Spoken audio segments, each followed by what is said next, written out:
안녕, 친구들! 이제 곧 예배가 시작돼요. 함께 예배드릴 준비를 해요.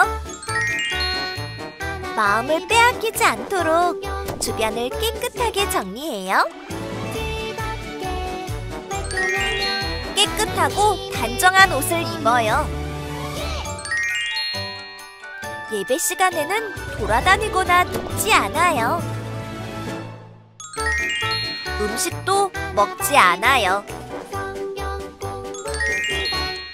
찬양은 큰 소리로, 기도는 아멘, 말씀은 두 귀를 쫑긋. 준비되었나요? 내 마음에 하나님만 가득한 예배 시간. 예수님과 함께 예배드려요. 예배 속으로 출발!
나는 전능하신 아버지 하나님, 천지의 창조주를 믿습니다.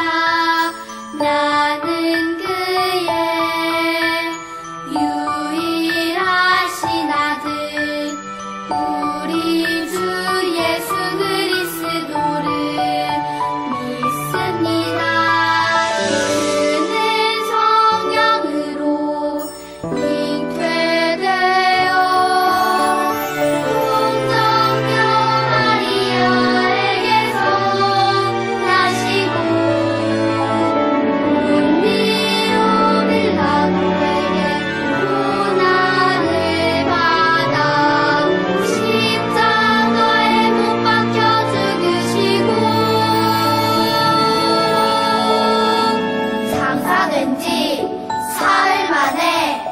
죽은 자 가운데서 다시 살아 나셨으며 하늘에 오르시어 전능하신 아버지 하나님 우편에 앉아 계시다가 거기로부터 살아있는 자와 죽은 자를 심판하러 오십니다.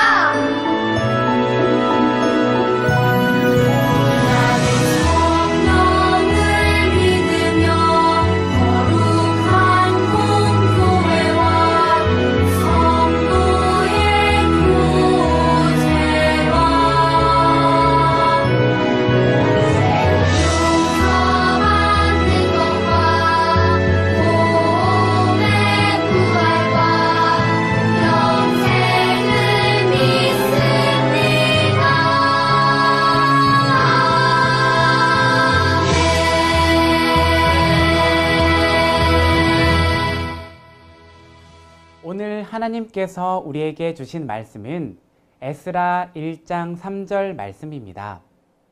하나님의 말씀을 읽겠습니다. 이스라엘의 하나님은 참 신이시라. 너희 중에 그의 백성된 자는 다 유다 예루살렘으로 올라가서 이스라엘의 하나님 여호와의 성전을 건축하라. 그는 예루살렘에 계신 하나님이시라. 에스라 1장 3절 말씀. 아멘.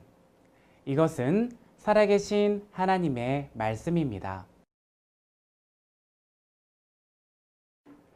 여러분, 연어라는 물고기에 대해 알고 있나요?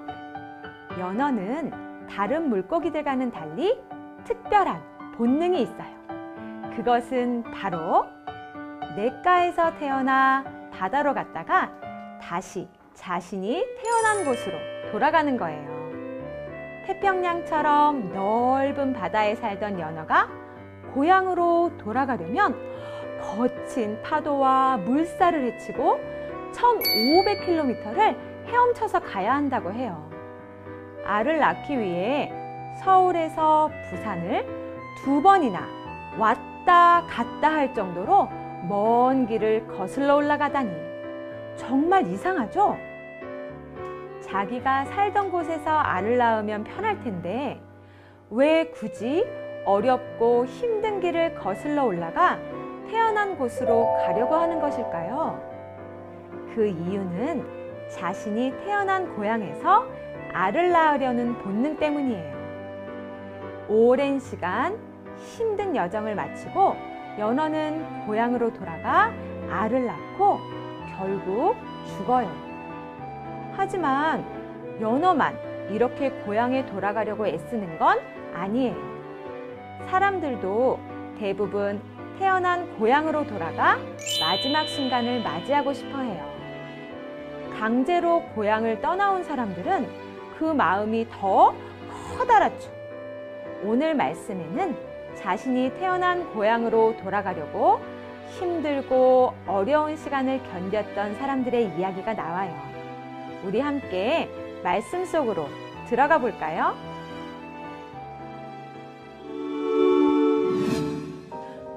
우리가 이렇게 포로로 끌려가 살아야 한다니 말도 안 돼.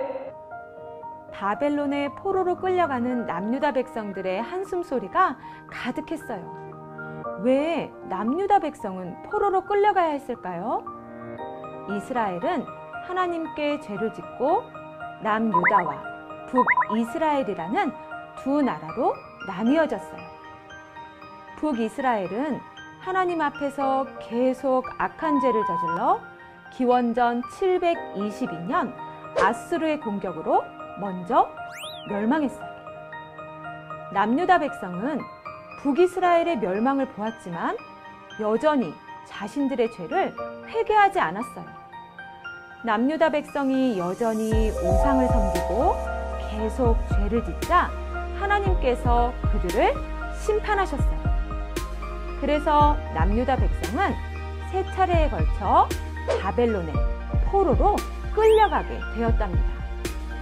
이 과정에서 성전은 모두 파괴되고 왕궁을 비롯한 예루살렘 성도 무너졌어요. 그리고 백성들뿐만 아니라 왕과 지도자들까지 바벨론의 포로로 끌려가게 되었죠.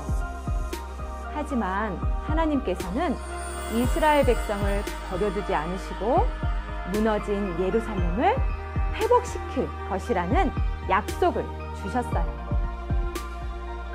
하나님께서는 이스라엘 백성을 향한 하나님의 약속을 한 단계 또 한 단계 실행하기 시작하셨어요. 이스라엘 백성을 향한 하나님의 약속은 어떻게 이루어졌을까요? 약속 실행 1단계는 이스라엘 백성에게 하나님의 약속의 말씀을 전하는 것이었어요. 하나님께서는 예레미야 선지자를 통해 하나님의 약속의 말씀을 이스라엘 백성에게 전하셨어요. 여호와께서 이와 같이 말씀하시니라. 바벨론에서 70년이 차면 내가 너희를 돌보고 나의 선한 말을 너희에게 성취하여 너희를 이곳으로 돌아오게 하리라. 하나님께서는 이스라엘 백성에게 70년 동안 포로 생활을 한 후에 다시 이스라엘로 돌아가게 될 것이라고 말씀하셨어요. 그리고 백성이 약속의 말씀을 기억하며 살아가기를 원하셨어요. 하나님께서 말씀하신 포로 생활 70년의 마지막이 가까워지자 하나님께서는 이스라엘 백성에게 주신 약속의 2단계를 행하셨어요. 약속 실행 2단계는 바로 고레스 왕의 마음을 감동시키는 것이었어요.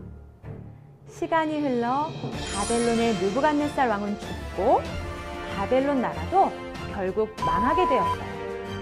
그리고 바사라는 나라가 그 땅을 차지하게 되었죠. 바사의 첫 번째 왕은 고레스예요. 고레스가 왕이 된 때는 기원전 536년이었는데 남유다가 멸망하여 포로로 끌려온 기원전 606년부터 정확하게 70년이 되는 해였어요. 하나님께서 예레미야를 통해 말씀하신 약속을 이루시기 위해 고레스 왕의 마음을 감동시키셨어요. 어느 날 고레스 왕은 이렇게 말했어요. 이스라엘의 하나님은 참 신이시라. 너희 중에 그의 백성된 자는 다 유다 예루살렘으로 올라가서 이스라엘의 하나님 여호와의 성전을 건축하라. 그는 예루살렘에 계신 하나님이시라. 고레스 왕은 이렇게 선포하고 이스라엘 백성이 고향으로 돌아갈 수 있도록 준비했어요. 고레스 왕은 느부갓네살 왕이 이전에 예루살렘에서 빼앗아온 그릇들을 모두 꺼내오라고 명령했어요. 그리고 성전을 짓는 데 필요한 비용을 마련하기 위해 기구와 갖가지 물건과 가축 그리고 값진 선물들도 모았지요. 이제 고향으로 돌아가기 위한 준비가 다 된 것 같아요. 이제 약속 실행 3단계도 살펴봐요. 약속 실행 3단계는 무너진 성전을 세우는 것이에요. 그 시작은 이스라엘로 돌아가는 것이었죠. 모든 사람이 한 번에 전부 이스라엘 땅으로 돌아가지 않고 총 3번에 걸쳐 돌아갔어요. 스룹바벨이 1차로 이스라엘 백성들을 예루살렘으로 이끌고 갔어요. 예루살렘으로 돌아온 백성들은 하나님께 제단을 쌓고 제사를 드렸어요. 그리고 무너져 있던 하나님의 성전을 다시 세우기 시작했어요. 적들의 방해와 공격 때문에 성전 건축이 중단되는 어려움을 겪기도 했어요. 결국 성전은 20년 만에야 완공될 수 있었죠. 하지만 하나님의 약속은 여기서 끝나지 않았어요. 하나님께서는 2차 귀환을 통해 이스라엘 백성들 사이에서 잊혀졌던 하나님의 말씀을 가르쳐 세워나갔어요. 하나님께서는 선지자이자 제사장인 에스라를 세우셔서 2차로 백성들을 예루살렘으로 돌아가게 하셨어요. 이스라엘 백성이 1차로 예루살렘으로 돌아간 지 무려 80년 만에 이루어진 귀환이었어요. 에스라는 예루살렘으로 돌아와 애통하는 마음으로 하나님의 말씀을 백성에게 전했어요. 그리고 백성은 에스라가 전하는 하나님의 말씀을 듣고 하나님을 떠나 살았던 자신들의 죄를 깨닫고 회개하기 시작했어요. 그 후 포로된 백성이 3차로 예루살렘으로 돌아와 성벽이 완성되기까지 하나님의 약속은 계속 이루어졌답니다.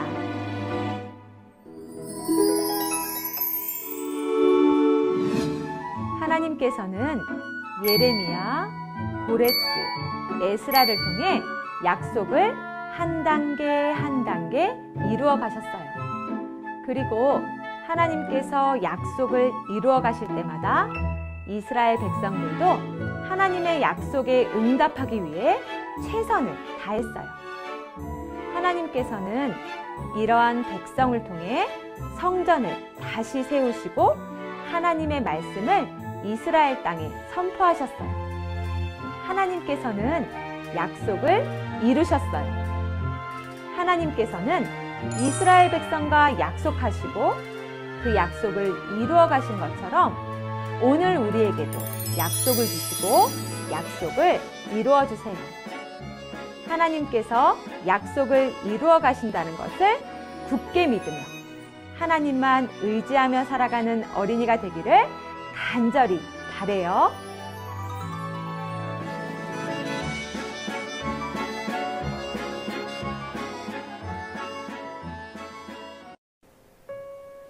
우리를 자녀로 삼아주시고 신실하게 인도해 주시는 하나님 감사합니다. 오늘 말씀을 통해 바벨론의 포로로 끌려간 이스라엘 백성들을 회복시키신 하나님의 은혜를 깨달았습니다. 우리는 마치 이스라엘 백성들처럼 여러 가지 죄를 저지르며 하나님의 마음을 아프게 할 때가 많습니다. 그러나 그런 우리에게도 회복을 약속하시는 하나님의 은혜를 기억하며 하나님 앞에 모든 죄를 회개하는 우리가 되게 해주세요. 약속을 이루시는 하나님을 믿고 말씀을 따라 사는 우리가 되기를 원해요. 예수 그리스도의 이름으로 기도합니다. 아멘.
하늘에 계신 우리 아버지의 이름을 거룩하게 하시며 아버지의 나라가 오게 하시며 아버지의 뜻이 하늘에서와 같이 땅에서도 이루어지게 하소서. 오늘 우리에게 일용할 양식을 주시고 우리가 우리에게 잘못한 사람을 용서해 준 것 같이 우리 죄를 용서하여 주시고